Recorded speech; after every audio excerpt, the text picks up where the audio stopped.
কাবা শরীফ ঠিক এক আবিসিনীয় আফ্রিকান নিগ্রো, কালো, মাথায় টাক হবে, তার পা হবে লম্বা লম্বা, হাতুড়ি এনে খুন্তি এনে কাবা শরীফে আঘাত করবে, প্রত্যেকটা পাথরগুলি ছুটিয়ে ছুটিয়ে ফেলবে। নবীজি বলতেছিলেন আর বলতেছিলেন, সাহাবীরা আমি দেখতেছি চোখের উপরে ভেসে উঠলো, তা কাবা শরীফের প্রত্যেকটা পাথরগুলি ছুটিয়ে ছুটিয়ে ফেলে দেওয়া হচ্ছে, কিন্তু কোন মুসলমান সেই দিন আর টিকে থাকবে না। আল্লাহর ঘর কাবা ভাঙ্গা হবে, কিন্তু কেউ বাধা দেবে না। তার মানে কোন মুসলমান আর থাকবে না সেই দিন। ওই সময় আল্লাহ ইসরাফিলকে বলবে, ইসরাফিল এবার তোমার সিংহায় বাঁশি বাজাও। হযরত সাইয়েদনা ইসরাফিল আলাইহিস সালাতু ওয়াস সালাম সিংহার ভিতরে বাঁশিতে যখন টান দিবে, বাঁশি বাজাবে, আওয়াজ এত বিকট হবে, তখনই আল্লাহ বলেন, ইজাস সামাউ ফাতারাত, আসমান ভেঙে ভেঙে পড়তে থাকবে। ওয়া ইদাল কাওয়াকিবু তাসারাত, আর সেই দিন একেবারে অবস্থা এমন ভয়াবহ হবে, নক্ষত্রগুলি ছুটে ছুটে ভেঙে ভেঙে পড়তে থাকবে। ওয়া ইদাল বিহারু ফুজ্জিরাত, সেই দিন সাগর উদ্দোলিত হয়ে যাবে, সমস্ত সাগরের পানিগুলি জমিনের উপরে আছাড় মারতে থাকবে, সাগর নদী নালাগুলি উলট পালট হতে থাকবে। অবস্থা এত ভয়াবহ হবে। প্রিয় নবী বলেন, আমার উম্মতেরা, সেই দিন কোন নারীর যদি পেটে বাচ্চা থাকে, ভয়ে বিহ্বল হয়ে পেট থেকে বাচ্চা বের হয়ে যাবে। কোন উটের পেটের মধ্যে যদি বাচ্চা থাকে, উটের ভয়ে পেট থেকে বাচ্চা খালাস হয়ে যাবে, বের হয়ে যাবে। যুবক সুঠাম দেহের সুন্দর চেহারার অধিকারী হবে, কিন্তু এই বিহ্বল পরিস্থিতি দেখে ওই যুবক সাথে সাথে চুল দাড়িগুলি তার পেকে যাবে এবং সাথে সাথে সে বৃদ্ধ হয়ে যাবে। হায় হায় হায়, এত ভয়াবহ হবে, দুনিয়া একেবারে বিস্মার হয়ে যাবে। দ্বিতীয়বারে কতদিন কত সময় পর্যন্ত আল্লাহ সৃষ্টি নাই হয়ে থাকবে কেউ জানে না। এরপরে আমার আল্লাহ ইসরাফিলকে আবার বলবে, সিংহায় ফুঁক দাও। সিংহায় ফুঁক দেওয়ার পরে আবার সৃষ্টি আবার পুনরায় গঠন হবে, যেমন দুনিয়া ছিল সৃষ্টি ছিল তেমন আবার হবে। তখন আমার রব বলেন, ওয়া ইদাল কুবুরু বুশিরাত, যার যার মৃত্যুর স্থান কবর থেকে সমস্ত মানুষগুলি উঠে উঠে উঠে উঠে হাসরের ময়দানে আল্লাহর দিকে দৌড়াইতে থাকবে। আমার রব আল্লাহ বলেন, আলিমাত নাফসুম মা কদ্দামাত ওয়া আখারাত, সেই দিন মানুষ জানতে পারবে সে আগে দুনিয়ার থেকে কি আমল করেছিল, কি নামাজ পড়েছিল, কি রোজা করেছিল, কি ভালো কাজ করেছিল। মানুষ সেই দিন জানতে পারবে, সেই দিন মানুষ বুঝতে পারবে সে দুনিয়াতে কি কাজ করেছিল। আলিমাত নাফসুম মা কদ্দামাত ওয়া আখারাত, সেই দিন মানুষ জানতে পারবে সে কি করেছিল, কি আমল করেছিল। আল্লাহ সেই দিন মানুষকে দেখাবেন। প্রিয় নবী ডাক দিলেন, আমার উম্মতরা, সেই সময়ে মানুষ আল্লাহর দিকে দৌড়াইতে থাকবে। আম্মা জান আয়েশাকে নবী বলেন, আয়েশা, কিয়ামতের মাঠ এত ভয়াবহ হবে, সেদিন কবর থেকে যারা উঠবে তাদের শরীরে কোনো পোশাক থাকবে না। সবাই সেই দিন বস্ত্রহীন হয়ে, পোশাকবিহীন হয়ে কবরের মাঠ থেকে হাসরের ময়দানের দিকে আল্লাহর দিকে দৌড়াইতে থাকবে। ডানে বামে সামনে পিছনে তাকানোর মতো কোনো সময় নাই, শুধু দৌড়াচ্ছে। নারীরাও বস্ত্রহীন, পুরুষরা বস্ত্রহীন। আম্মা জান আয়েশা বলেন, ইয়া রাসূলুল্লাহ, নারীরাও কি বস্ত্রহীন হবে? নবীজি বললেন, হ্যাঁ আয়েশা, নারীরাও বস্ত্রহীন হবে। আরেকজন মহিলা সাহাবী বলেন, ইয়া রাসূলুল্লাহ, তাহলে তো এটা অনেক বড় লজ্জার কারণ। নারীরা তাহলে, পুরুষরা কি নারীদের দিকে তাকাবে না? নারীরা কি আর পুরুষের দিকে তাকাবে না? নবীজি ডাক দিলেন, হো আমার উম্মতেরা, তোমরা শুনে নাও, হাসরের মাঠ এত কঠিন ভয়াবহ হবে, কোন পুরুষ নারীর দিকে, কোন নারী পুরুষের দিকে তাকাবে এই সময়টা পর্যন্ত হাসরবাসীর জীবনে হবে না। এত কঠিন এই সময়টা পর্যন্ত কারো আসবে না। কেউ পুরুষের দিকে তাকাবে, কোন পুরুষ নারীর দিকে তাকাবে এই সময় পর্যন্ত নাই। সবাই যার যার চিন্তায় বিরাট বড় পেরেশান। আল্লাহু আকবার। আল্লাহ বলেন ওয়াবিল আখিরাতি হুম ইউকিনুন। ও আমার বান্দারা, তোমরা আখিরাতে বিশ্বাসী হও, আখিরাতে বিশ্বাসী হও, আখিরাতে বিশ্বাসী হও। সেই জগৎ তোমাদের জীবনে আসবে। আল্লাহ কোরআনে বলতেছেন, আমার আল্লাহ তারুজুল মালাইকাতু ওয়ার রূহু ইলাইহি ফি ইয়াউমিন কানা মিকদারুহু 50 আলফা সানা। আমার বান্দারা, দুনিয়ার 50,000 বছর এক জায়গা করলে যত বড় হয়, এক এক মিনিট করে 60 সেকেন্ডে, এক এক সেকেন্ড করে 60 সেকেন্ডে একটা মিনিট হয়, এক একটা মিনিট করে 60 মিনিটে একটা ঘন্টা হয়, এক এক ঘন্টা করে 24 ঘন্টায় রাত ও দিন হয়, 24 ঘন্টার দিন এবং রাতে ভাইজান আমার 365 দিনে একটা বছর হয়। এক বছর করে 50,000 বছর এক জায়গা করলে যত বিরাট, যত বিরাট, যত বিরাট হাসরের একটা দিন হবে, তত বিরাট হাসরের একটা দিন হবে, তত বিরাট হাসরের একটা দিন হবে, তত বিরাট। নবীজি ডাক দিলেন, আমার উম্মতেরা, সূর্য মাথা বরাবর দুনিয়াতে যে সূর্যটা আলো দিচ্ছে, সেই সূর্যের উত্তাপ 200 কোটি ডিগ্রি সেলসিয়াস, কিন্তু কিয়ামতের ময়দানে এই সূর্যটা আলো ছড়াবে, আলো 70 গুণ বেশি করে আলো ছড়াবে। আপনারা যারা হজে যান দেখবেন, আরবে যারা থাকেন, আরবের বাতাস হচ্ছে লো হাওয়া, এমন গরম, প্রচন্ড গরমে মানুষের জিহ্বা পর্যন্ত শুকায় যায়, মানুষের কলিজা পর্যন্ত শুকায় যায়। আরবের গরম খুব ভয়াবহ গরম। এই গরমে মানুষের কলিজা পর্যন্ত শুকিয়ে যায়। আমার নবীর উম্মতেরা, আনোয়ারাবাসী, হাসরের ময়দানে প্রচন্ড গরমে, উত্তাপে মানুষের শরীর থেকে ঘাম নির্গত হবে।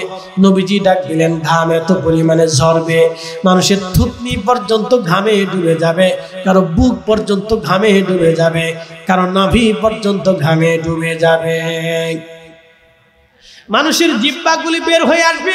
কুকুরের জিহ্বা যেইভাবে ঝুলতে থাকে, দেখবেন কুকুর জিহ্বা বের করে ঝুলাইতে থাকে, মানুষের জিহ্বা এরকম ঝুলতে থাকবে। পানি তৃষ্ণায় মানুষ পাগল পারা হয়ে যাবে, উম্মাদের মতো মানুষ হয়ে যাবে। কেউ কেউ বলবে, আল্লাহ, হাসরের ময়দানে এত কঠিন, সহ্য হয় না, তুমি আমাদেরকে জাহান্নামের মধ্যে ফেলে দাও। আল্লাহ, হাসরের ময়দানে এত কঠিন, আমাদের সহ্য হয় না, আল্লাহ তুমি হাসরের ময়দান থেকে আমাদেরকে জাহান্নামে ফেলে দাও। নবীজি ডাক দিলেন, আমার উম্মতেরা, সেই দিনটার কথা তোমরা মনে রাখো, আর সেই দিনে নিজেকে বাঁচানোর জন্য তোমরা চেষ্টা করো, সেই দিনের শাস্তি থেকে তোমরা বাঁচানোর চেষ্টা করো। প্রিয় নবী ডাক দিলেন, আমার উম্মতেরা, সেই দিন হাসরবাসীকে একদল মানুষকে আলাদা করা হবে, বাছাই করে আলাদা করা হবে। একদল মানুষ থাকবে আরশে আল্লাহর নিচে, আর একদল মানুষকে আমার আল্লাহ হাসরের ময়দানের আরেকটা কোণে নিয়ে চলে যাবে। এরা কারা? এরা যারা যাকাত দিত না, দান করত না, যারা দান করত না, যাকাত দিত না, সুদ খাইয়া, ঘুষ খাইয়া, অন্যের জমি মাইরে দিয়া, গরিবের টাকা মাইরে দিয়া, অন্ধের টাকা মারে দিয়া, রাষ্ট্রের অর্থ মারে দিয়া, রাষ্ট্রের বরাদ্দ মারে দিয়া, যারা নিজেদের ব্যাংকের মধ্যে টাকা জমা করেছিল। কি কথা কন না কেন? আসতে বলেন কেন? জোরে বলেন। যারা রাষ্ট্রের অর্থ গরিবের জন্য বরাদ্দ, কানার জন্য বরাদ্দ, অন্ধের জন্য বরাদ্দ, বুবার জন্য বরাদ্দ, চিকিৎসা খাতে বরাদ্দ, কৃষি খাতে বরাদ্দ, রাস্তার উন্নয়নে বরাদ্দ, চিকিৎসা খাতে বরাদ্দ, এবার লেখাপড়ার শিক্ষা খাতে বরাদ্দ, বাণিজ্যিক খাতে বরাদ্দ, গরিব মানুষের জন্য বরাদ্দ, স্বাস্থ্য খাতে বরাদ্দ, টাকাগুলি, অর্থগুলি মেরে মেরে মেরে মেরে দিয়ে সুইস ব্যাংকে যারা টাকা জমা করেছিল, বিদেশে যারা পাচার করেছিল, সন্তানকে কোটিপতি বানিয়েছিল, স্ত্রীকে কোটিপতি বানিয়েছিল, ইন্ডাস্ট্রি করেছিল, নিজে আলিশানের ভিতরে ঘুমিয়েছিল, কিয়ামতের ময়দানে আল্লাহ এদেরকে আলাদা আলাদা করে হাসরের ময়দানের এক পাশে দাঁড়া করাবে। আল্লাহর নবী বলেন, সাপে কামড়াইতে থাকবে, হাসরের ময়দানের এক পাশে হাসরবাসীরা দেখবে তাদেরকে সাপে কামড়াচ্ছে, তুমুল আকারে কামড়াবে। অবৈধ সম্পদ যারা অর্জন করেছিল সাপে তাদেরকে কামড়াবে। শুধু কামড়াবে না, কামড় কারে কয় ভালো করে শুনে যান। কতদিন কামড়াবে? নবীজি ডাক দিয়ে বললেন, সাহাবীরা রে, ততদিনে মানুষের হিসাব টানা হবে, সমগ্র মানব জাতির হিসাব হবে, জিন জাতির হিসাব হবে, ফেরেশতাদের হিসাব টানা হবে। কত হাজার বছর, কত লক্ষ কোটি বছর পর্যন্ত ওই জিন্দেগিতে হাসরের ময়দানে রিমান্ড আসবে। নবীজি বললেন মানব জাতির হিসাব হয়ে যাবে, জিন জাতির হিসাব টানা হবে। পৃথিবীর কোটি কোটি বিলিয়ন ট্রিলিয়ন যত জিন আছে সবার হিসাব টানা হবে, ফেরেশতাদের হিসাব টানা হবে। এবার বুঝেন কি পরিমাণে ফেরেশতা। দুনিয়ার সমস্ত মানুষের হাতে যদি কলম দেওয়া হয়, কাগজ দিয়ে দেওয়া হয়, আর যদি বলা হয় তোমরা ফেরেশতা গুনে গুনে হিসাব করে দাও, দুনিয়ার সমস্ত মানুষ চেষ্টা করো, ফেরেশতা গুনে গুনে শেষ করে দিতে পারবে না। কিয়ামতের ময়দানে সব ফেরেশতাদের হিসাব টানা হবে, ফেরেশতাদের হিসাব হবে। যার যার দায়িত্ব সেই সেই দায়িত্ব পালন করেছিল। ফেরেশতাদের হিসাব টানা হবে সেই দিন, কত ভয়াবহ হবে। আল্লাহু আকবার। নবীজি বলতেছেন আমার উম্মতেরা রে, ফেরেশতাদের হিসাব টানা হলো, এমনকি যত পশু পাখি আছে সবার হিসাব সেই দিন টানা হবে। শুনলে আশ্চর্য হবেন, গরু ছাগলেরও বিচার টানা হবে। কঠিন হাসরের দিনে রব্বুল আলামিন মালিক ইয়াউমিদ্দিন, তিনি বিচার দিনের মালিক। প্রিয় নবীজি বলেন আমার উম্মতেরা তোমরা শুনে নাও, তিনটা জায়গা মা সন্তান ভুলে যাবে, সন্তান মাকে ভুলে যাবে, বাবা সন্তান ভুলে যাবে, স্বামী স্ত্রী বলবে, স্ত্রী স্বামী ভুলে যাবে, কেউ কারো কথা মনে রাখবে না। এক নাম্বার, মিজানের পাল্লা যখন কায়েম হয়ে যাবে, আহা সেই কঠিন সময়ে মা সন্তান ভুলে যাবে, সন্তান মা ভুলে যাবে, কেউ কারো দিকে তাকাবে না, সময় পর্যন্ত পাবে না মিজানের পাল্লায়। কত কঠিন হবে সেই দিন। আবার নবীজি ডাক দিয়ে বলেন উম্মতেরা, দুই নাম্বার, যখন ডান হাতে আর বাম হাতে আমলনামা দেওয়া হবে, এ সময় মা সন্তান ভুলে যাবে, সন্তান মা ভুলে যাবে। কঠিন এই দিনে কেউ কারো কথা মনে রাখবে না। কত কঠিন, কত ভয়াবহ। ডান হাতে বাম হাতে আমলনামা, এই সময় সবাই সবাইকে ভুলে যাবে। তিন নাম্বার, মিজানের ফুলসিরাতের ঘাটে সবাই সবাইকে ভুলে যাবে।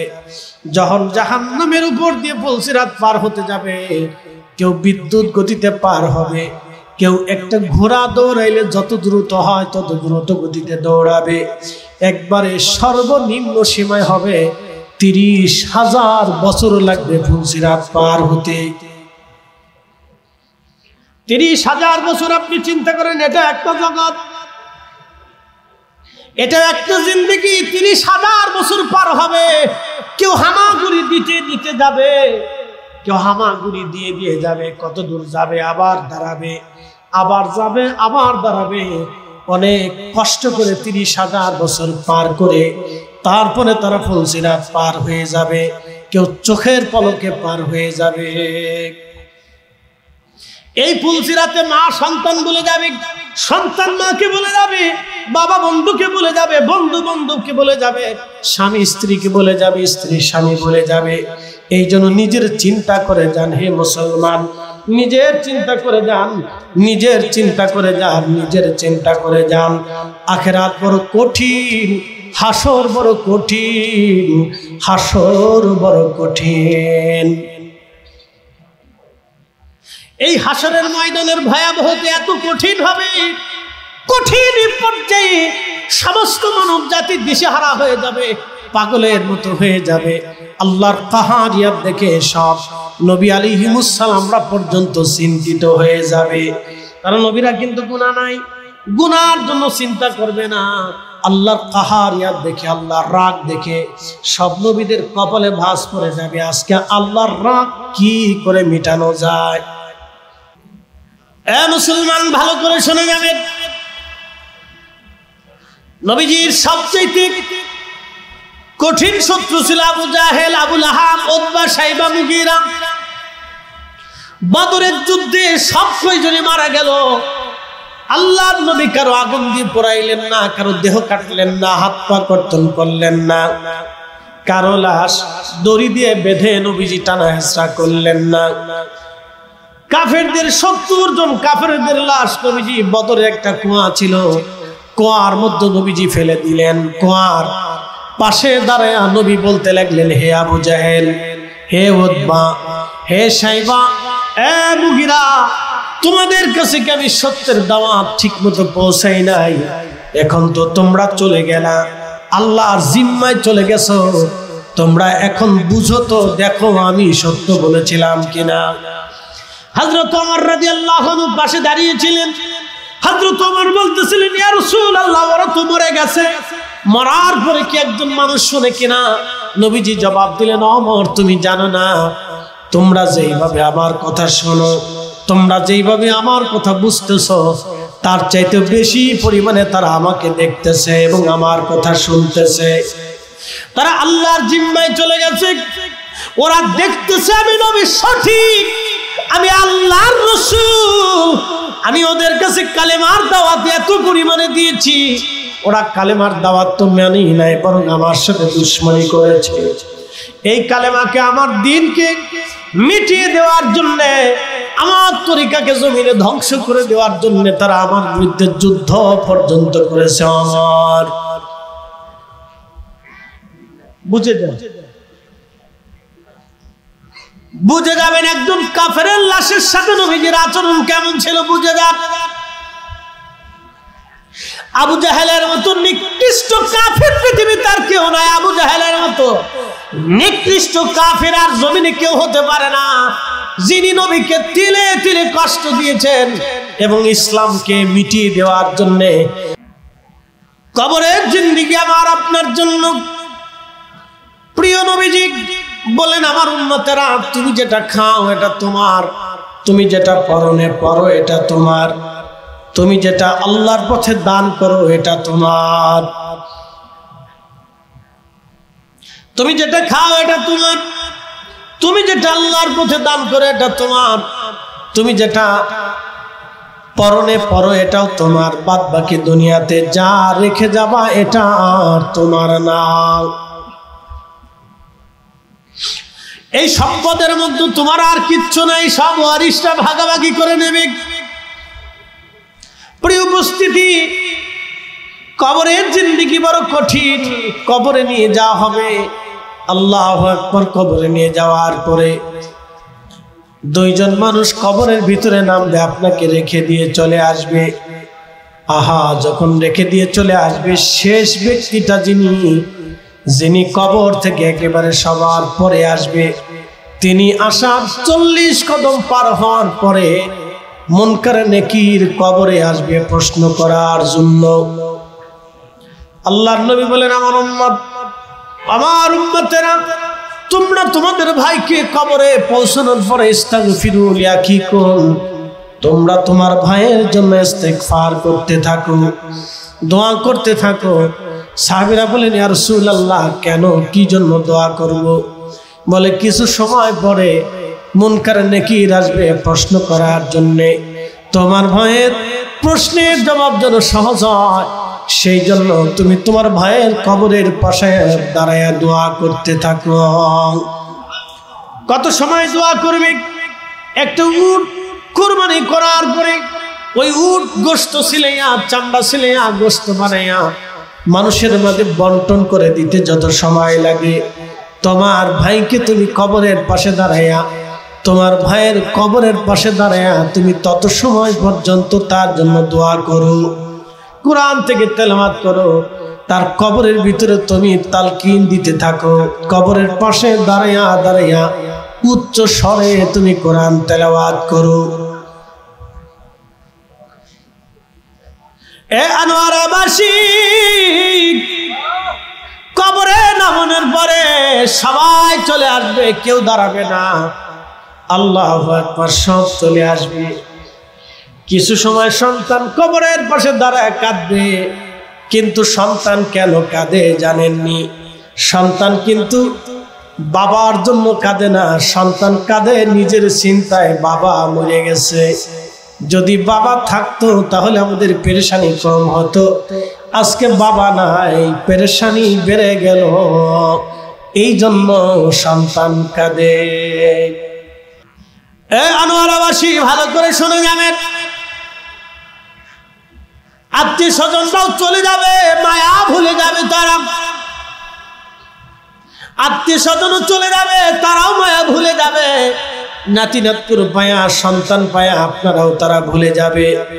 ইংরেজিতে একটা প্রবাদ আছে, out of sight out of mind. মানুষ চোখের আড়াল হলে মনের আড়াল হয়ে যায়, চোখের আড়াল হলে মনের আড়াল হয়ে যায়। সব আপনাকে ভুলে গেল, কবরে আপনি একা, কেমন করে নাকি আপনার কবরে দাঁড়িয়ে গেল। মুনকার নাকির যখন কবরে দাঁড়াবে, সে জিজ্ঞাসা করবে মার রাব্বুকা, বলো তোমার রব কে। দুনিয়ার ভিতরে আপনি রবের বিধান অনুযায়ী চলেন নাই, আল্লাহর আইন অনুযায়ী দুনিয়াতে জীবন যাপন করেন নাই। হুকুম ছিল নামাজ পড়ার, আপনি নামাজ পড়েন নাই। হুকুম ছিল হালাল হারাম বেঁচে চলার, আপনি জীবনে হালাল হারাম বাঁচেন নাই। জবাব দিবেন কি? সারা জিন্দেগি খোদার সাথে নাফরমানি করে চলে গেলেন, আজকে রব আপনাকে ভুলে যাবে। দুনিয়াতেও আপনি আল্লাহকে ভুলেছিলেন, কবরে আল্লাহ আপনাকে ভুলে যাবে। দুনিয়াতে নবীকে ভুলেছিলেন, আমার দিনুকা, তোমার দিন কি? আপনি দুনিয়াতে দিনের উপরে চলেন নাই, ইসলামের বিধানের উপরে চলেন নাই, এই জন্য ইসলাম আপনি ভুলে যাবেন। ঠিক মা কুনতা তাকুলু ফি হাক্কি হাদার রাজুল, ওই দিন নবীজিকে দেখে প্রশ্ন করা হবে তুমি কে কে চেনো কিনা।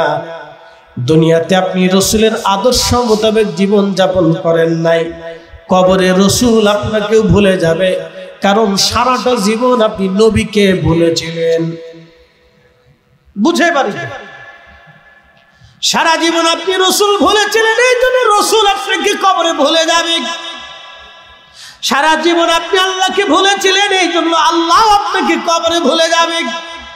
সারা জীবন আপনি শয়তানের ইত্তেবা করেছিলেন, আল্লাহর ইসলামের পথে আপনি চলেন নাই, আল্লাহর দেওয়া দ্বীনের পথে আপনি চলেন নাই, সেই জন্য দ্বীনের কথাও কবরে আপনি ভুলে যাবেন, দ্বীনও আপনাকে ভুলে যাবে।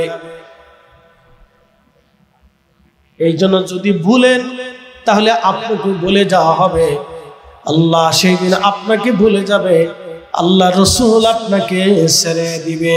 কারণ দুনিয়াতে আপনি আল্লাহ রসুলকে ছেড়ে দিয়েছিলেন, কবরে আল্লাহ এবং রসুল আপনাকে ছেড়ে দিবে। এই কঠিন বিপদের কালে কেউ আপনার হবে না, কেউ আপনার হবে না, কেউ আপন হবে না, কেউ আপনার আপন হবে না। আনোয়ারাবাসী ভালো করে শুনে যাবেন, বৃষ্টি নামতেছে, বৃষ্টি, এই বৃষ্টির ভিতরে আপনার কবর হয়ে যাবে। কি হবে না? বৃষ্টির ভিতরে কবরে পানি আসবে, শুকনা বিছানা, দামি খাট ছাড়া, সুন্দর বিছানা ছাড়া আপনি ঘুমান নাই, কিন্তু কবরে কোনো বিছানা নাই, বিছানা হলো মাটি, ঘরও হয়ে গেল মাটির ঘর। বাংলাদেশের সবচেয়ে বড় ধনী 1 লক্ষ কোটি টাকার মালিকও যদি কবরে চলে যায়, তার জন্য মাত্র 3.5 হাত জমিন বরাদ্দ হবে। আর ব্যাংকে 80,000 কোটি টাকা রেখেও যদি কবরে যায়, তার জন্য মাত্র 3টা কাফনের কাপড় বরাদ্দ হবে, বেশিও হবে না, কমও হবে না।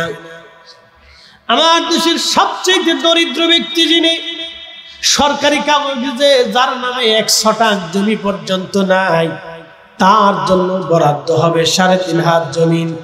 তার কাফনের কাপড়টাও হবে মাত্র 3.5 টুকরা, মাত্র, বেশিও হবে না, কম হবে না। নারীদের জন্য হবে 5 টুকরা, পুরুষের জন্য হবে 3 টুকরা। ও আনোয়ারাবাসী, কোটি কোটি টাকা ব্যাংকে থাকবে, কিন্তু কাফনের কাপড় মাত্র 3। হাজার হাজার বিঘা সম্পত্তির মালিক, কিন্তু জমিন বরাদ্দ মাত্র 3.5 হাত। 1 ইঞ্চি বেশিও হবে না, কমও হবে না। আমার জন্য যেই মাটি আপনার জন্য একই মাটি, আমার জন্য যেই মাটি বাংলাদেশের প্রধানমন্ত্রীর জন্য সেই মাটি, আমার জন্য যেই মাটি সৌদির প্রিন্সের জন্য সেই মাটি, আমার জন্য যেই মাটি সৌদি আরবের বাদশার জন্য একই মাটি, আমার জন্য যেই মাটি কাবা শরীফের ইমাম সাহেবের জন্য একই মাটি। ইস, আমার জন্য যেই কাপড় হারামের ইমামের জন্য একই কাপড়, সৌদির রাজপ্রাসাদ বাদশার জন্য একই কাপড়, আমার জন্য যেই কবর স্বর্ণ দিয়ে বানানো হোক আর রূপা দিয়ে বানানো হোক, জহরতার মণি মুক্তা দিয়ে বানানো হোক, 3.5 হাত কবরের উপরে 1 ইঞ্চি বেশি পাবে না। কি কথা কর না কেন, ঠিক কিনা? যদি এতটুকু বুঝেন, কবরের দেওয়ার মধ্যে কোনো বৈষম্য নাই, কবরের কাফনের কাপড়ের মধ্যে কোনো বৈষম্য নাই, খোদার ঘর মসজিদের মধ্যে কোনো বৈষম্য নাই, আল্লাহর ঘর মসজিদের ভিতরে সবাই সমান। রাজা যেই কাতারে, ভিখারি সেই কাতারে, ভিখারি যেই কাতারে, রাজা সেই কাতারে, সেনাপ্রধান যেই কাতারে, একেবারে সাধারণ সৈনিক সেই কাতারে, একজন মহাবড় আলেম যেই কাতারে, একজন মূর্খ মানুষও সেই কাতারে। এটার নাম আল্লাহর ঘর মসজিদ, যেখানে কোনো বৈষম্য চলে না। একবার জোরে বলা যাবে কি আল্লাহু আকবার। আল্লাহর ঘর মসজিদে কোনো বৈষম্য নাই, খোদার আদালতে হাসরের ময়দানেও কোনো বৈষম্য নাই, কোনো বৈষম্য হবে না। ভাই ভালো করে শুনে যান, কবরে দিয়ে দেওয়া হলো। যদি 3টা প্রশ্নের জবাব আপনি দিতে পারেন, তাহলে আমার রব আমার আল্লাহ বলে দিয়ে গেলেন, ইয়া আইয়াতুহান নাফসুল মুতমাইন্না তুরজিই ইলা রাব্বিকি রাদিয়াতান মারদিয়া ফাদখুলি ফি ইবাদি ওয়াদখুলি জান্নাতি। ইয়া আইয়াতুহান নাফস, হে নফসে মুতমাইন্না, ইরজিই, তুমি আমার কাছে চলে আসো। নফসে মুতমাইন্না কি বলে দিয়ে যায়? আল্লাহ নফসে আম্মারার কথা বলেন নাই, নফসে মুতমাইন্নার কথা বলেছেন। নফসে আম্মারার কথা বলেন নাই, যেই নফস শুধু গুনাহ করায় আল্লাহ তারে বলে নাই। শুনে যাবেন বাবাজি আমার, ভালো করে শুনে যান। আল্লাহ বলেন, ইয়া আইয়াতুহান নাফসুল মুতমাইন্না, হে নফসে মুতমাইন্না, প্রশান্ত আত্মা। দুনিয়াতে তুমি শান্তি প্রিয় ছিলে, শান্তি প্রিয় কি ভালো করে শুনে যান। আল্লাহ আত্মার কথা বলেছেন, নফসের কথা আল্লাহ বলেছেন নফস, নফসে আম্মারার কথা বলেন নাই, নফসে মুতমাইন্নার কথা আল্লাহ বলেছেন প্রশান্ত আত্মা। তুমি হাইয়া আলাস সালাহ বলার পরে নামাজে চলে গেছো, মাহে রমজান আসার সাথে সাথে রোজায় ঢুকেছ, তাহাজ্জুদের সময় হলে তুমি দাঁড়িয়ে গেছো নামাজে, ডান পাশে হালাল বাম পাশে হারাম, হারাম ভরি ভরি ভরি ভরি কোটি কোটি টাকা ছিল, তুমি ধরো নাই। তুমি ডান পাশে গরিবত্ব নিয়েছ, কিন্তু তুমি হারাম খাবার খাও নাই। হে নফসে মুতমাইন্না, তুমি গীবত করো নাই, শাকায়াত করো নাই, মিথ্যা বলো নাই, অন্যের ক্ষতি তুমি করো নাই, অন্যের মাল চুরি করো নাই, অন্যের হক নষ্ট করো নাই, বিচার সালিসে তুমি মিথ্যা সাক্ষ্য দাও নাই, তুমি অন্যায় বিচার দুনিয়াতে করো নাই। হে নফসে মুতমাইন্না, ইরজিই ইলা রাব্বিকি রাদিয়াতাম মারদিয়া, তুমি আমি রবের সন্তুষ্টির দিকে ফিরে চলে আসো, কারণ তুমি আমি রবকে সন্তুষ্ট করেছিলাম।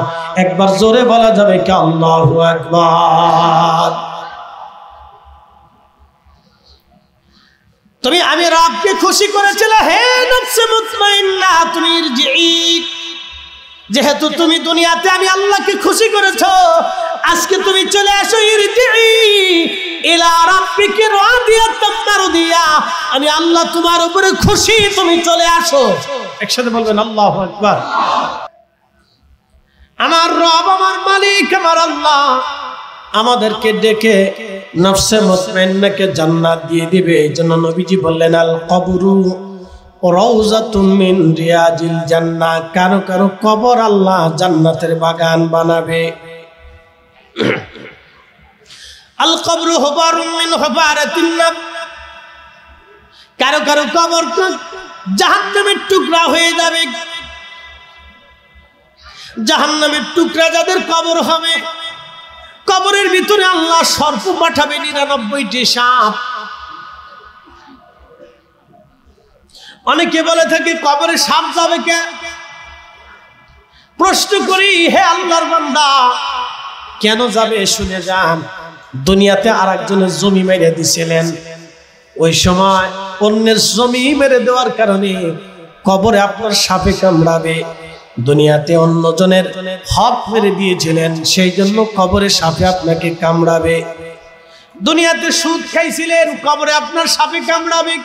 প্রিয় নবী বলেন, আমার উম্মতেরা, আমি মেরাজের রাত্রিবেলা জাহান্নাম দেখার জন্য গেলাম। জাহান্নাম যখন দেখার জন্য গেলাম, দেখি জাহান্নামের ভিতরে বড় বড় পেটের অধিকারী বান্দারা, বড় বড় পেট, একেবারে খড়ের পালার মতো বড় বড় পেট। তাদের পেটগুলি খড়ের পালার মতো বিরাট বড় বড় ভুঁড়িওয়ালা পেটওয়ালা। পেটের ভিতরে সাপ আর বিচ্ছুগুলি কিলবিল করতেছে। পেটের ভিতরে সাপ বিচ্ছু তাদেরকে কামড়াচ্ছে। গগন বিদারী চিৎকার জাহান্নামের ভিতরে তারা দিচ্ছে। চিৎকারের আওয়াজ যদি দুনিয়াতে আসতো, তাহলে দুনিয়ার মানুষ স্টক করে মারা যাইতো। তাদের চিৎকারের আওয়াজ এত ভয়াবহ। সাহাবীরা রে, তোমরা শোনো, আমি জিব্রাইলকে বললাম, জিব্রাইল এরা কারা? বলে, ইয়া রাসূলুল্লাহ, এরা দুনিয়াতে সুদের কারবারি করত, ঘুষের কারবারি করত, হারামের কারবারি করত। হারামের কারবারি করত। আমাদের দেশের ছোট ছোট বাচ্চা মেয়েরা হারিয়ে যায়। কোথায় যায়? এই মেয়েদেরকে কোথায় নিয়ে যাওয়া হয় জানেন? আমাদের দেশের বহু নারী মাঝে মধ্যে অপহরণ হয়। এই নারীদেরকে কোথায় বিক্রি করা হয় জানেন? বাংলাদেশের পতিতালয়গুলিতে বিক্রি করে দেওয়া হয়। যারা বিক্রি করলো তারা আইনের আওতায় আসলো না, লক্ষ লক্ষ টাকা বিক্রি করে দিল। যারা বিক্রি করলো তারা কারা? তারা এই দেশেরই নাগরিক, তারা এই সমাজের মানুষ। কি কথা কর না কেন? তারা এই দেশের নাগরিক, এই সমাজের মানুষ। তাদেরকে চিহ্নিত করা তো কোনো কঠিন কোনো কাজ না। প্রশাসন যারা আছে তাদের চিহ্নিত করা মাত্র সময়ের ব্যাপার, মাত্র সময়ের ব্যাপার। ওরা কারা? যে একজনের কলিজার টুকরা মেয়েটাকে ধরে নিয়ে পতিতালয়ে বিক্রি করলো। ওই মেয়েটা সারা জীবনের জন্য প্রতিদিন বিক্রি করে সারাটা জীবন ওই মেয়েটা ওইখানে গৃহবন্দী হয়ে পড়ে গেল। একটা মেয়ে আর জীবনে কোনোদিন সুস্থতার চেহারা দেখবে না, দুনিয়ার সৌন্দর্যের বাতাস তার গায়ে আর কোনোদিন লাগবে না। কি ভাবতেছেন আপনি? গা শিহরে ওঠার কথা মতো যারা এই মানুষই বাচ্চাদেরকে অপহরণ করে বিক্রি করে, কি ভাবতেছেন? ওরা এই সমাজের মানুষ, ওরা ভাত খায়, ওর কন্যা আছে, ওরও মেয়ে আছে, ওর স্ত্রী আছে, কিন্তু বিবেক নাই, অন্ধ বিবেক। কুত্তা কুকুরের চাইতে নিকৃষ্ট, শুয়োরের চাইতে নিকৃষ্ট। বলে হুজুর, কুত্তার সাথে তুলনা দিলেও তাও হবে না। কুকুর একটা প্রাণী, তারও একটা ধর্ম আছে। কুকুর পৃথিবীতে মানুষের খাবার খেলে কুত্তা বেঈমানি করে না, কিন্তু এই মানুষগুলি স্বয়ং প্রভু মালিকের সাথে বেঈমানি করে। তার মানে এরা কুকুর এবং শুয়োরের চাইতেও নিকৃষ্ট। কথা বলেন ঠিক কিনা? আনোয়ারাবাসী ভালো করে শুনে যাবেন, গভীর ভাবে শুনে যাবেন। হাজিরিন, প্রিয় নবী ডাক দিলেন, আমি জাহান্নামের মধ্যে দেখলাম বিরাট বড় বড় পেটের অধিকারী সাপ আর বিচ্ছু তাদের পেটের মধ্যে চিৎকার করে করে গগন বিদারী আওয়াজ দিচ্ছে। জিজ্ঞেস করলাম, জিবরিল এরা কারা? জিবরিল বলেন, ইয়া রাসূলুল্লাহ, এরা দুনিয়াতে হারাম করছিল, হারামখোর। হারাম করছিল, এরা হারাম খাইতো। হুজুর, হারাম খাওয়ার কারণে আজকে তাদের পেটগুলি আমার রব সর্প দিয়ে, সাপ দিয়ে, বিচ্ছু দিয়ে ভরপুর করে দিয়ে তাদের শাস্তি দিচ্ছে। বলে কতদিন শাস্তি? জিবরিল আমিন বলেন আল্লাহর সৃষ্টি যতদিন টিকে থাকবে, জাহান্নাম যতদিন টিকে থাকবে, ততদিন তাদের শাস্তি দেওয়া হবে। আল্লাহ বলেন ইন্নাল্লাযীনা কাফারু মিন আহলিল কিতাবি ওয়াল মুশরিকিনা ফি নারি জাহান্নাম খালিদিনা ফিহা। ওই জাহান্নামে তারা চিরদিন থাকবে, চিরদিন তারা জাহান্নামে থাকবে, কোনদিন জাহান্নাম থেকে তাদেরকে বের করা হবে না, কোনদিন তাদেরকে জাহান্নাম থেকে বের করা হবে না। ওই জাহান্নামে চিরদিন পর্যন্ত তারা থাকবে, কোনদিন জাহান্নাম থেকে তাদেরকে বের করা হবে না, তারা স্থায়ীভাবে তারা জাহান্নামে থাকবে। কি আশ্চর্য, কত ভয়াবহ এই কথাগুলি হাজিরিন ভালো করে শুনে যান। আহা, কবরের জিন্দেগিতে 99টা সাপ আসবে। প্রিয় নবী বললেন দুনিয়ার ওই সাপ, জাহান্নামের এই কবরের জিন্দেগির সাপ এত ভয়াবহ হবে, যদি দুনিয়ার ভিতরে তারা নিঃশ্বাস ছেড়ে দিত, বাতাস এতটা বিষাক্ত হয়ে যাইত, পৃথিবীতে কোনো ফসল হতো না, কোনো গাছ তরুলতা পাতা জন্ম নিত না, কোনো মাছ বাঁচত না, কোনো প্রাণীকুল বেঁচে থাকতো না, সমস্ত প্রাণীকুল ওই নিঃশ্বাসের কারণে মারা যাইত, বিষাক্ত আবহাওয়ার কারণে মানুষ মারা যাইত। আহা, ওই সাপ মানুষকে কামড় দিবে, একটা কামড়ে 40 বছর পর্যন্ত বিষের ক্রিয়া শরীরের মধ্যে কাজ করতে থাকবে। যত কামড়াবে বিষের যন্ত্রণা তত বাড়তে থাকবে, যত কামড় দিবে তত যন্ত্রণা বাড়তে থাকবে। কবরের ভিতরে সর্বনিম্ন 99টা সাপ দিয়ে তাকে শাস্তি দেওয়া হবে।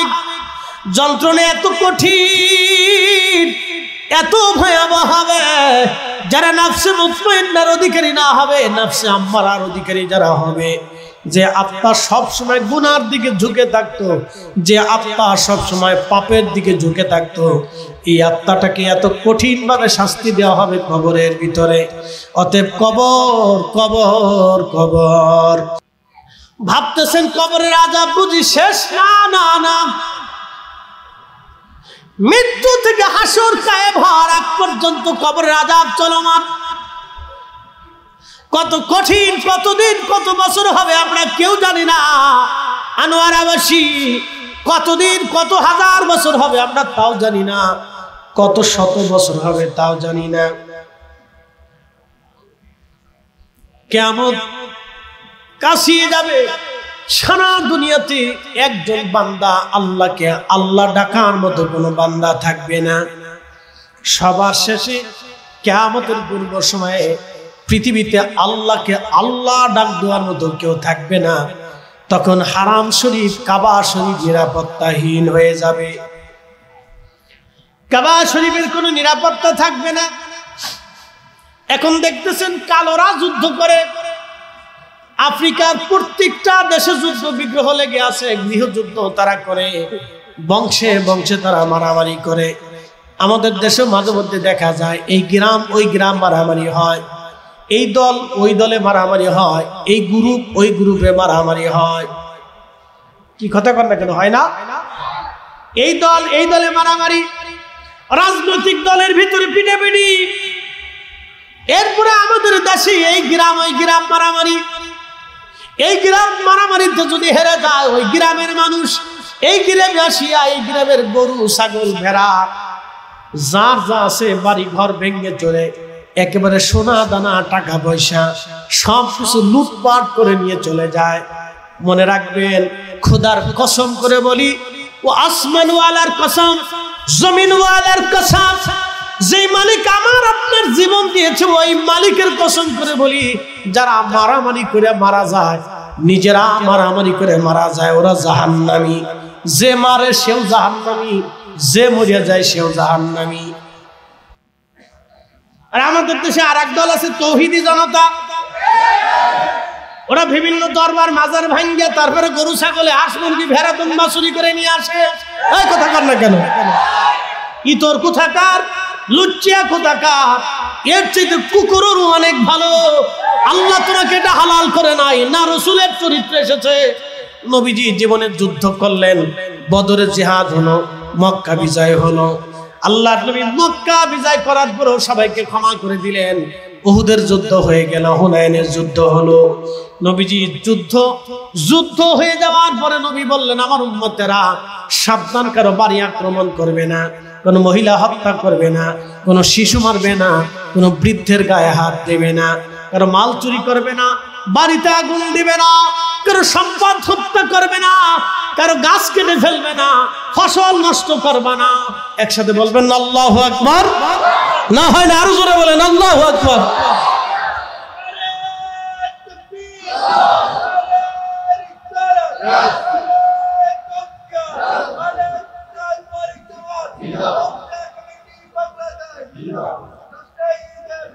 হয়েছে দুই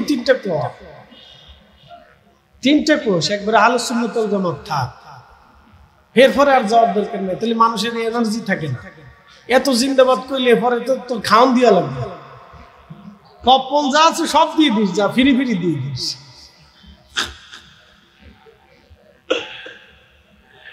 একসাথে জোরে বলে না মারহাবা।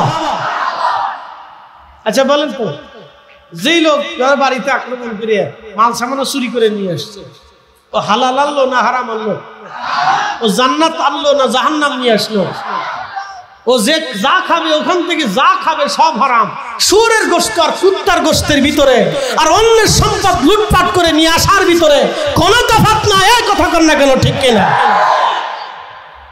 জাতি কতটা নিমজ্জিত হলে আজ্ঞামে জাহিলিয়াতের পর্যায়ে গেলে মানুষের কাজ করতে পারে। লজ্জা করা উচিত। অসভ্য কোথাকার, অসভ্য, সভ্যতার চিহ্ন পর্যন্ত নেই। নাম দিস আমি মুসলমান। হ্যাঁ বেটা, তুই কিসের মুসলমান বে? তুই কিসের মুসলমান বেটা?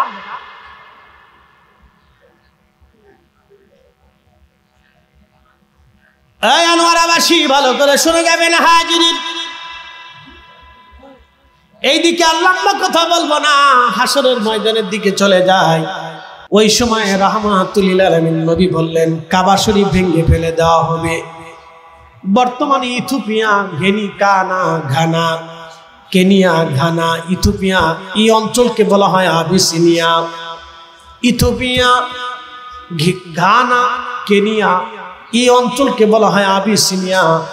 এই আবিসিনিয়ার একজন ব্যক্তি কালো নিগ্রো, মাথায় টাক হবে, লম্বা লম্বা পা হবে। দেখবেন আফ্রিকানদের পা কিন্তু লম্বা লম্বা হয়। আফ্রিকানদের পা কিন্তু লম্বা লম্বা দেখবেন, মানুষও লম্বা লম্বা, খুব উগ্র ওরা। নিজেরা বিরাট বড় বড় মারামারি করে, বিরাট উগ্র ওরা নিজেরা মারামারি করে। বন্ধু আমার, খুব মনোযোগ দিয়ে যান। আল্লাহর নবী বলেন, আমার উম্মতেরা তোমরা শোনো। ঠিক এই সময় একজন আফ্রিকান এই সময়ে কাবা শরীফ ভেঙে ফেলে দিবে। পাথর দিয়ে, তার কোরাল দিয়ে, তার খুলতি দিয়ে একটা একটা করে কাবা শরীফের ইট পাথরগুলি খুলিয়ে ফেলে দিয়ে কাবাকে একেবারে নিশ্চিহ্ন করে ফেলে দিবে। এই সময় কাবা শরীফ বাঁচানোর মতো কোনো মুসলমান আর দুনিয়াতে টিকে থাকবে না। অর্থাৎ আল্লাহর ঘর রক্ষা করার মতো কোনো মুসলমান থাকবে না।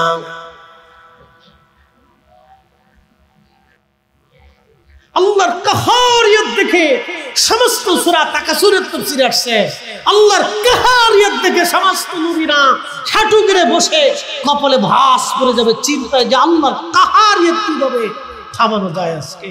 কিন্তু সব মানব গোষ্ঠী দৌড়াইয়া বাবা আদম আলাইহিস সালাতু ওয়াস সালামের সামনে গিয়ে দাঁড়াবো। আব্বা আদম, আপনি আবুল বাশার ছিলেন, মানব জাতির পিতা ছিলেন। আল্লাহ বড় আদর করে আপনাকে সৃষ্টি করেছিলেন, মায়া করে ভালোবাসা দিয়ে বেহেশত রেখেছিলেন। আব্বা জান, আজকে আপনি আমাদের জন্য একটা ব্যবস্থা করেন। আল্লাহ বড় কাহার হয়ে গেছে, আল্লাহ বড় রাগ হয়ে আছে সৃষ্টির উপর। আজ কাহারিয়ত দেখে পানিবিহীন হাউজে কাউসার বন্ধ, পানি বন্ধ। আল্লাহর কাহারিয়তে সৃষ্টির সমস্ত মানুষগুলি দিশেহারা হয়ে যাবে, জিহ্বা কুকুরের জিহ্বার মতো ঝুলতে থাকবে। সেই হাসরের মানব জাতির দৃশ্য দেখে আল্লাহর কাহারিয়ত দেখে নবীরা পর্যন্ত চিন্তিত হয়ে যাবে যে রবের কাহারিয়ত কি করে আজকে কমানো যায়। কিন্তু সেই দিন আদম সফিউল্লাহ ডাক দিবে, আমার সন্তানরা, আমি তোমাদের পিতা বটে, তোমরা আমার সন্তান বটে, কিন্তু শোনো আজকে আমার কাছে কিচ্ছু নাই, তোমরা অন্য কোন নবীর দরজায় চলে যাও। মানুষ দৌড়াইয়া দৌড়াইয়া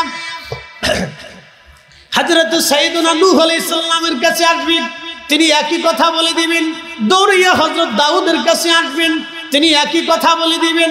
দৌড়াইয়া হযরত ইব্রাহিম খলিলুল্লাহর কাছে এসে দাঁড়াবে, সাইয়েদুনা ইব্রাহিম আল্লাহর খলিল ছিলেন আপনি, ইব্রাহিম একই কথা বলবেন, চলে যাও। তারা দৌড়ায় মুসা কালিমুল্লাহর কাছে আসবে, আপনি কালিমুল্লাহ ছিলেন, আজকে একটা ব্যবস্থা করেন, আল্লাহর সাথে কালাম করেন, কথা বলেন। আহা, সেদিন মুসা আলাইহিস সালাম নিজের অপারগতা প্রকাশ করে বলবেন, আমার দ্বারা আজকে এটা হবে না। হযরত সাইয়েদুনা ঈসা রুহুল্লাহর কাছে আসবেন, সমস্ত মানব জাতি দৌড়ে ঈসা রুহুল্লাহর সামনে কাঁদতে থাকবো আমরা। ঈসা রুহুল্লাহ, আপনি আল্লাহর রুহুল্লাহ ছিলেন, সরাসরি রুহু দিয়ে আল্লাহ আপনাকে সৃষ্টি করেছিলেন, আজকে আপনি আল্লাহর কাছে চলে যান, দেখেন আল্লাহ কি ফয়সালা করে। ঈসা নবী ডাক দিয়ে বলবে, আমার বান্দার, আমার উম্মতেরা, হে মানব জাতিরা, আজকে আমার দিয়ে কোনো কাজ হবে না। আমি যেই নবীর উম্মত ছিলাম, আখিরি নবীর উম্মত হয়েছিলাম, আজকে রাহমাতুল লিল আলামিন ছাড়া আল্লাহর কাহারিয়ত কেউ কমাইতে পারবে না, আল্লাহকে কেউ খুশি করতে পারবে না। তোমরা যাও আখিরি নবীর দরজায় ধন্না দাও, দরবারে মুস্তাফার সামনে যে দাঁড়ায়া যাও, একবার চিৎকার মেরে জোরে বলেন না ইয়া রাসূলুল্লাহ।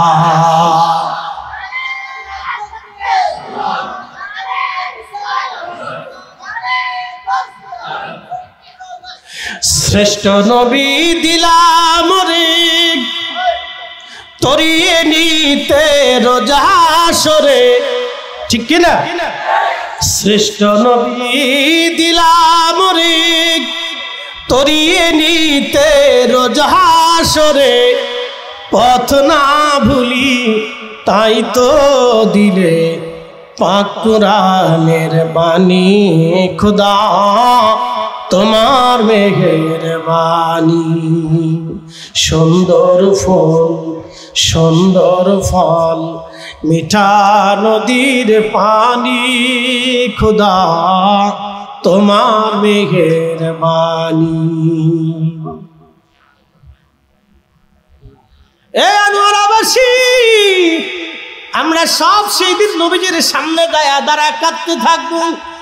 তিনি তো রাহমাতুল লিল আলামিন। তোমরা যারা আজকে আমার রাসূলের শান নিয়ে সিনেমিনি খেলো, তোমরা যারা রাসূলের আব্বা আম্মাকে কাফের বলে ফতোয়া দাও, তোমরা যারা রাসূলকে নিজের মতো মনে করে থাকো, তোমরা যারা রাহমাতুল লিল আলামিনের শাফায়াতকে ইনকার করো, তোমরা যারা আল্লাহ রাসূলের শান মানকে ছোট করে বর্ণনা করো, তোমরা যারা আজকে নবীর শান খুঁজে পাও না, সেই দিন তোমরাই বস্ত্রহীন হয়ে চোখে পানি নি আমার রাসূলের দরজায় তোমরাই সেই দিন ধন্না দিবা, ধন্না দিবা, ধন্না দিবা। গতি থাকবে না, উপায় থাকবে না, রাসূলের কদম ছাড়া উম্মতের কোনো জায়গা হবে না। কথা বলেন ঠিক না বেঠে?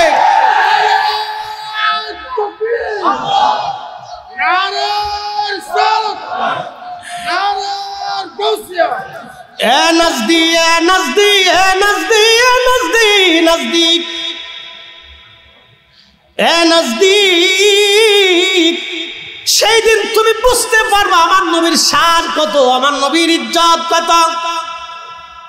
আমার রাসূল রাহমাতুল লিল আলামিন, সেই দিন বুঝতে পারবা নবী রাহমাতুল লিল আলামিন। আল্লাহ নবী উম্মতের চোখের পানি দেখে আর সহ্য করবে না, একটা দৌড় মারবে আল্লাহর আরশে মুআল্লার সামনে, খোদার কুদরতি কদমের সামনে নবীজি সিজদার মধ্যে পড়ে চিৎকার দিয়ে কেঁদে উঠবে, ইয়া রব হাবলি উম্মতি। আহা, সেই সময় নবীজি বললেন, আমার উম্মতের, আরে আমার কালবের ভিতরে আমার আল্লাহ এমন পরিমাণে ইলম ঢেলে দিবেন, আমি সুন্দর সুন্দর শব্দমালা দিয়ে আল্লাহর প্রশংসা করতে থাকবো, হামদের পতাকা আল্লাহ আমার হাতে দিয়ে দিবেন। আল্লাহর হাম, আল্লাহর গুণকীর্তন আমি এত পরিমাণে করতে থাকবো, আল্লাহ খুশি হয়ে ডাক দিবে, হাবিব হাবিব মাথা উঠান নবী কি চান? তখনই নবী ডাক দিবে, ইয়া রব হাবিলি উম্মতি, হে রব আমার উম্মত অপরাধ করে ফেলছে, আমার উম্মতের উপায় কি, উপায় কি, উপায় কি? আল্লাহ আল্লাহ ডাক দিয়া বলবে, হাবিব মাথা উঠান, আমি কোরআনে ওয়াদা করেছিলাম ওয়ালা সাউফা ইউতিকা রাব্বুকা ফাতারদা, আপনাকে খুশি করব, খুশি করব, খুশি করব। আমি কোরআনে ওয়াদা করেছিলাম, আমি কোরআনে ওয়াদা করেছিলাম আসা আইয়াবআসাকা রাব্বুকা মাকামান মাহমুদা, আপনাকে সর্বোচ্চ সম্মানের অধিকারী মাকামে মাহমুদ ওয়ালা বানাবো। হুজুর মাথা উঠান, হাসরের ময়দানে কান্না করার জন্য আপনাকে ডাকি নাই। নারে তাকবীর, আল্লাহু নারে রিসালাত, নারে গাউসিয়া, নামাজ আলা রাগমান, দুপুর মোরে রাগমান, মেহমান আলা রাগমান, দুপুর মোরে রাগমান, নারে তাকবীর, নারে রিসালাত, নারে গাউসিয়া। কেওয়াশিকারে মুস্তাফা সাল্লাল্লাহু আলাইহি ওয়াসাল্লাম, আপনারা যারা এলাকায় বিক্ষিপ্তভাবে দাঁড়িয়ে আছেন, বাইরে ঘোরাফেরা করতেছেন, আপনারা অতি সত্বর মাহফিলের প্যান্ডেলে বসে পড়ুন। আমাদের মাঝে দেশে উপস্থিত হয়েছেন দেশ বরণ আলেমে দ্বীন আহলে সুন্নাত ওয়াল জামাত বাংলাদেশের মানবর কার্যনির্বাহী চেয়ারম্যান পীরে তরিকত হযরত হাস আল্লামা। অধিক সন্তানই চিন্তায় কাঁদে, ঘর থেকে স্ত্রী কাঁদে, এই জন্য বোন কাঁদে, ভাইটা ছিল আমার দেখাশোনা করতো, ভাইটা মরে গেল, এখন তো আমার আর রক্তের বাঁধন কেউ নাই। ভাই যতদিন ছিল ভাইয়ের বাড়ি আমার আদর ছিল, ভাই চলে গেছে, ভাইস্তারা আমাকে ঠিক মতো ফুকুরে বসতে দিবে কিনা, খাইতে দিবে কিনা, দেখভাল করবে কিনা, সবাই কাঁদে। কিন্তু কবরে কি হবে সেই জন্য কেউ কাঁদে। প্রশ্নের জবাব দিতে পারবেন কিনা কেউ কাঁদে, খুব কম মানুষই কাঁদে। শুধু ইমাম সাহেব হুজুর দোয়া করার সময় হয়তো দোয়া করে, রাব্বি আমার মুসল্লিরে কবরে দিয়ে গেলাম, প্রশ্নের জবাব আসবে, আল্লাহ তার জবাবটাকে সহজ করে। ইমাম সাহেবটা দাঁড়ায় এই সময় দোয়াটুকুন করে যে আল্লাহ আমার মুসল্লির কবরে দিয়ে গেলাম, আল্লাহ এখন তোমার জিম্মায় চলে গেছে, প্রশ্নের জবাব আসতেছে, আল্লাহ সামনে আমরা চলে যাওয়ার পরেই প্রশ্ন আসবে, আল্লাহ তার কবরের জিন্দেগিটা তুমি সহজ করে দাও, জবাবটা তুমি সহজ করে দাও, তুমি রব তার জবাব দিয়ে দাও। আগে যারা কান্দে বন্ধু কান্নাকাটি করে ওই মানকি সিপে দাঁড়ায় কদ্দুর বিড়ি বিড়ি টাইমে চাটা খাই যাহা দোস্ত ভালো ছিল না, মরে গেছে, 3 দিন পর আর খোঁজই না। ও ছাতা দেখতে দেখতে আমরাই পর্যন্ত 40 বছর পার করছি, দেখে দেখে পার করছি। কবর দিয়ে সেই ওই বহু দূরে যাইয়া বিড়ি একটা ধরাকে বহু সময় বিড়ি টানতে পারি না, একটা টান দিই, খুব টেনশন মাথায়, তো বিড়ি দুইটা টাইনে টেনশন শেষ করে ওর আর মরা চিন্তা শেষ। এই তো জিন্দগি তোর যাইরে ফাঁকি দিয়া রে সোনার আদম, জিন্দগি তোর যায় ফাঁকি দিয়া। ও আদমরি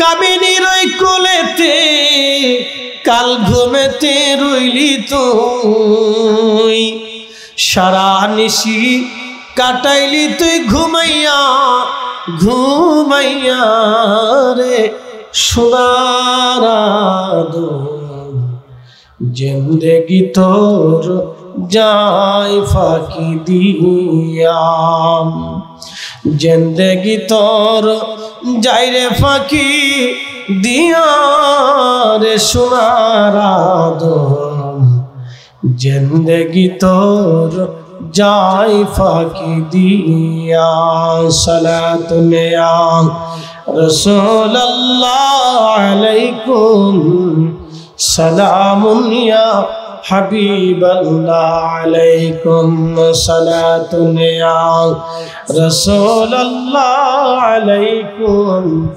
সালামুন ইয়া হাবিবাল্লাহ আলাইকুম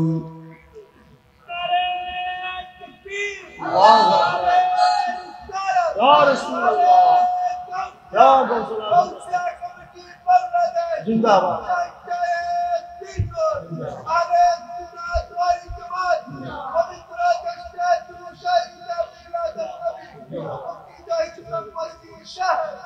আর প্রশ্ন একটু কমায় শুরু করলে একসাথে বলি না মারহাবা। মুসলমান ভালো করে শুনে যাবেন। কষ্ট হচ্ছে না আপনাদের? অসুবিধা লাগে? খুশি কে? একসাথে বলেন খুশি কে? আসো আমি খুশি, তুমি চলে আসো আমার কাছে, আসো ইরজিই আমার কাছে আসো। ইলা রাব্বিকা রাদিয়াতাম মারদিয়া, আমি মালিকের সন্তুষ্টির দিকে তুমি চলে আসো। ফাদখুলি ফি ইবাদি ওয়াদখুলি জান্নাতি, তোমার কবর আজকে বেহেশত হবে। বেহেশতের যেখানে থাকবে সেই ইবাদত গুজার বান্দাদের সাথে তোমার জায়গা হবে। হুজুর গাউসে পাকের সাথে জায়গা হবে, মাইনুদ্দিন চিশতির সাথে জায়গা হবে, বাহাউদ্দিন নকশবন্দ বুখারীর সাথে জায়গা হবে, কুতুবউদ্দিন কাকির সাথে জায়গা হবে, নিজামউদ্দিন আউলিয়ার সাথে হবে, বদর শাহ গরিবুল্লাহ শাহ আমানত শাহের সাথে হবে, তোমার 360 আউলিয়ার সাথে হবে, আমার তাবিঈন তাবে তাবিঈন সাহাবে আজমিন আউলিয়া আতকা নুজামা উলামা ফুদালাদের সাথে তোমার জায়গা হবে। ফাদখুলি ফি ইবাদি ওয়াদখুলি জান্নাতি, আল্লাহ আমি আজ তোমার কবরকে বেহেশত বানিয়ে দিলাম। একসাথে বলবেন আল্লাহু আকবার।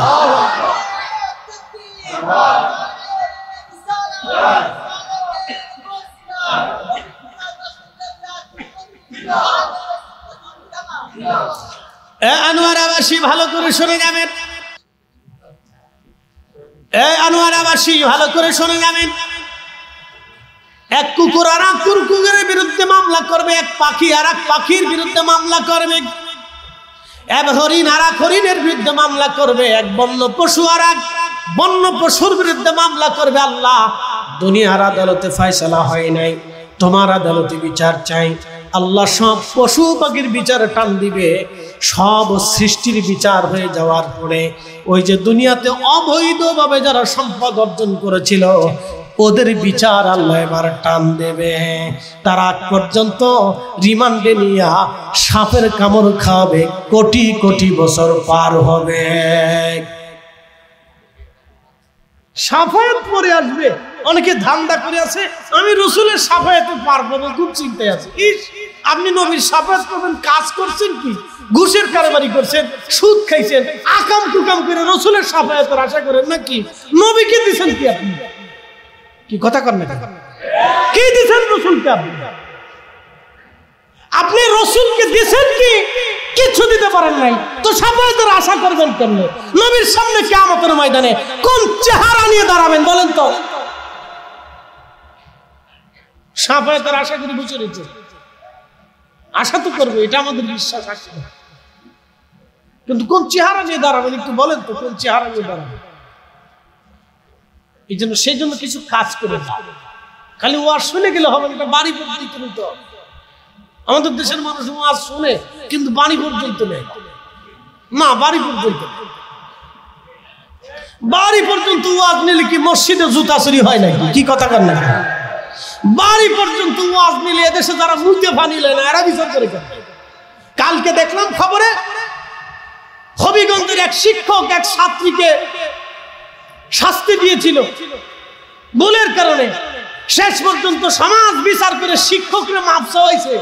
যেই সমাজ শিক্ষকরে ছাত্রীর সামনে মাপ চাওয়া, জনগণের সামনে যেই শিক্ষকরে মাপ চাওয়া, ছাত্রীকে বিচার করার কারণে যদি শিক্ষকের শাস্তি হতে পারে, এই সমাজের বিচারকদের গায়ে জুতা দিয়ে বাইরে সোজা করতে হবে। কথা বলেন না কেন? ঠিক না?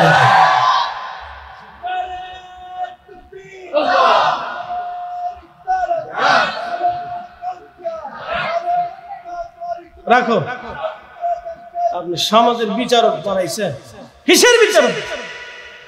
এই সমস্ত বিচারকদের জুতা দিয়ে বাইরে সোজা করতে হবে। এরকম দিন দিন বাড়তেছে, দিন দিন চলতেছে।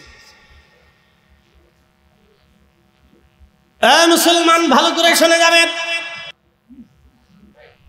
আশ্চর্য লাগতেছে না? হ্যাঁ, আশ্চর্য লাগতেছে। গরু ছাগলের বিচার ভাবতেছেন পার পেয়ে যাবেন, এত সোজা?